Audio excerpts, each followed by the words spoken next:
जय श्री राम दोस्तों। स्वागत है आपका मेरे चैनल भक्ति की शक्ति में। आज हम फिर से बात करेंगे रामायण के पाठ की। जी हाँ, आज रामायण के पाठ के बारे में बात करेंगे और बात करेंगे कुंभकर्ण की। जी हाँ, जो हमेशा नींद में रहते थे, कुंभकर्ण की नींद के बारे में आज विस्तार से बात करेंगे। तो चलिए नाम लेकर शुरू करते हैं। जय श्री राम, जय श्री राम, जय श्री राम। रामायण एक पवित्र ग्रंथ है जो भारत की संस्कृति की पहचान है। रामायण पढ़ लेने से व्यक्ति सत्य और मानवता के पथ पर चलना शुरू कर दे। रामायण की हर एक कहानी जितनी प्रेरणादायी है उतना ही रोचक भी है। रामायण में बताए गए हर एक किरदार प्रभावशाली है। हर एक किरदार से जुड़ी कहानी हर पाठक को प्रेरित करती है और कुछ न कुछ सीख देती है। रामायण के हर किरदार की तरह कुंभकर्ण की कहानी भी काफ़ी रोचक और मज़ेदार है। कुंभकर्ण अपनी भूख और निद्रा के लिए काफ़ी प्रसिद्ध थे, क्योंकि राक्षस कुल का होने के बावजूद वह 6 महीने सोता था और 6 महीने जागता था। और हर कोई जानता है कि कुंभकर्ण बहुत सोता था, लेकिन इसके सोने के पीछे की कहानी क्या है यह शायद बहुत कम लोग जानते हैं। और आज इस बारे में हम आपको बताने वाले हैं। रामायण के कुंभकर्ण की नींद की कहानी, आखिर किस कारण उन्हें 6 महीने तक सोने का श्राप मिला। तो चलिए बात करते हैं उन कहानी। जानने से पहले जानते हैं आखिर कौन है कुंभकर्ण। कुंभकर्ण रावण का सबसे छोटा भाई था। रावण के 2 भाई थे, विभीषण और कुंभकर्ण। कुंभकर्ण की माता का नाम केकसी था, जो राक्षस कुल से थी। वहीं उनके पिता विश्वी ब्राह्मण कुल के थे। यही कारण है कि रावण और उसके 3 भाइयों में राक्षस कुल होने के बावजूद ब्राह्मण का भी गुण था। रावण राक्षस होने के साथ साथ बहुत बड़ा ज्ञानी और पंडित था। कुंभकर्ण भी काफ़ी ज्ञानी और बहादुर थे। हालांकि ये दोनों भाइयों में राक्षस के गुण भी थे, क्योंकि यह दोनों अपने माता के साथ काफ़ी समय बिताते थे। लेकिन विभीषण अपने पिता के साथ ज़्यादा समय बिताया करते थे, जिसके कारण उनमें राक्षस का गुण बिल्कुल नहीं था। यही कारण है कि भगवान राम के बहुत बड़े भक्त भी थे। कुंभकर्ण का जिक्र रामायण में तब होता है जब माता सीता के अपहरण कर लेने के बाद भगवान राम और उनकी वानर सेना के साथ रावण का युद्ध होता है। रावण की विशाल सेना जब भगवान राम की सेनाओं के साथ लड़ने से मृत्यु हो जाती है, तब अंत में रावण अपने भाई कुंभकर्ण की मदद लेने का सोचता है।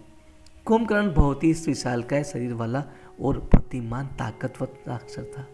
उसकी ताकत के सामने तो भगवान इंद्र भी डरते थे। कुंभकर्ण को हमेशा ही खाने का बहुत शौक था। विशालकाय शरीर होने के कारण वह एक बार में हजारों लाखों लोगों का खाना खा जाता था। उसकी सेना और राज्य के 10 खाना जुटाते जुटाते थक जाते थे, लेकिन कुंभकर्ण का मुख समाप्त नहीं होता था। कुंभकर्ण ने सोचा कि यदि भगवान ब्रह्मा की तपस्या करे और उनसे वरदान में स्वर्ग का सिंहासन मांग ले तो जीवन भर उसे पेट भर के खाना खाने को मिलेगा। यह सोच कुंभकर्ण और उसके दोनों भाई रावण और विभीषण भी इसके साथ तपस्या करना शुरू कर देते हैं। भगवान ब्रह्मा का नाम जपते हुए लंबे समय तक तपस्या करते हैं। इधर भगवान इंद्र को भी डर था, कहीं भगवान ब्रह्मा इनसे प्रसन्न होकर वरदान मांगने को ना कहें, और यदि उन्होंने ऐसा किया तो निश्चित ही कुंभकर्ण स्वर्ग का सिंहासन मांग लेगा। यह डर उन्हें सता रहा था, और यही चिंता लेकर भगवान इंद्र माँ सरस्वती के पास जाते हैं और अपनी सारी चिंता व्यक्त करते हैं। उधर भगवान ब्रह्मा कुंभकर्ण की तपस्या से प्रसन्न हो चुके थे और फिर वे उन तीनों को दर्शन देने आते हैं। भगवान ब्रह्मा कुंभकर्ण को मनचाहा वरदान मांगने के लिए कहते हैं। कुंभकर्ण वरदान के रूप में इंद्रासन मांगने वाला होता ही है कि माँ सरस्वती उनकी जीभ पर विराजमान होकर इंद्रासन के बजाय निंद्रासन बुलवा देती है। रावण या कुंभकर्ण यह बात समझ पाते तब तक भगवान ब्रह्मा तथा वस्तु बोल चुके थे। इसके बाद जब कुंभकर्ण और रावण को इस बात का एहसास होता है तो वे भगवान ब्रह्मा को वरदान वापस लेने के लिए कहते हैं। लेकिन भगवान ब्रह्मा कहते हैं कि एक बार दिया गया वरदान वापस नहीं लिया जा सकता। इधर कुंभकर्ण को भी अपनी गलती का एहसास हो जाता है। वह भगवान ब्रह्मा के सामने रोने गिड़गिड़ाने लगता है। तब भगवान ब्रह्मा कहते हैं कि मैं वरदान तो वापस नहीं ले सकता, लेकिन इस वरदान के प्रभाव को कम जरूर कर सकता हूँ। हमेशा निद्रा में रहने के बजाय तुम 6 महीने जगोगे और 6 महीने निद्रा में रहोगे।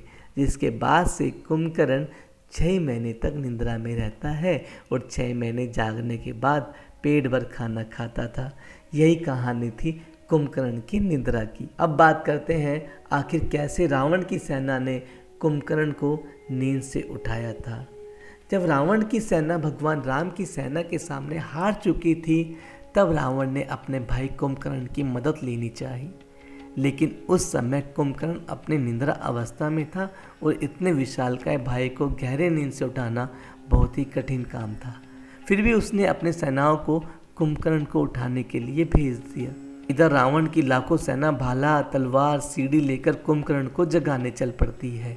उधर कुंभकर्ण गहरी नींद में सोया हुआ था।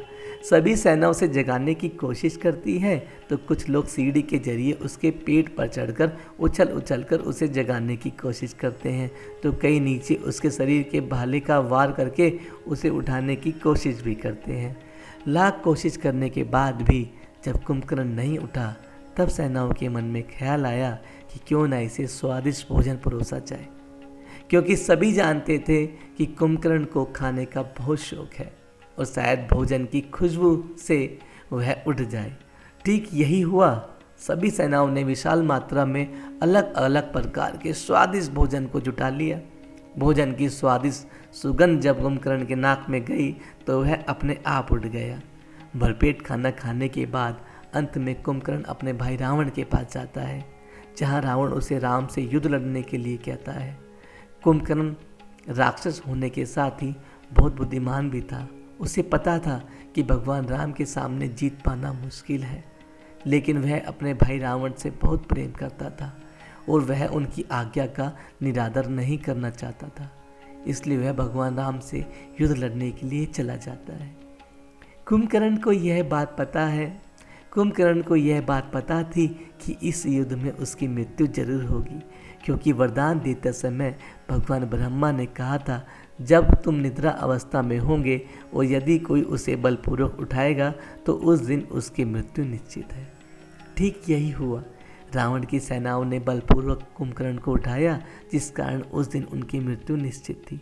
यह जानने के बावजूद भी कुंभकर्ण भगवान राम के साथ युद्ध करने के लिए जाता है, क्योंकि वह जानता था कि भगवान राम के हाथों मृत्यु से उसका उद्धार हो जाएगा। युद्ध भूमि में पहुंचने के बाद उसके विशालकाय पैरों तले भगवान राम की हजारों सेना को चल जाती है।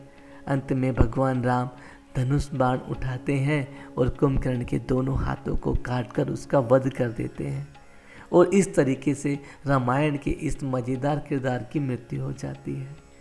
तो दोस्तों, ये थी कुंभकर्ण की कहानी। आशा करता हूँ आपको ज़रूर अच्छी लगी होगी।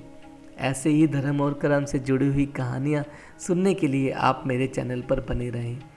अगर आपने मेरा चैनल सब्सक्राइब नहीं किया है तो कृपया चैनल को सब्सक्राइब जरूर करें। मैं आपसे आज्ञा लेना चाहूँगा, तो नाम लीजिए। जय श्री राम, जय श्री राम, जय श्री राम।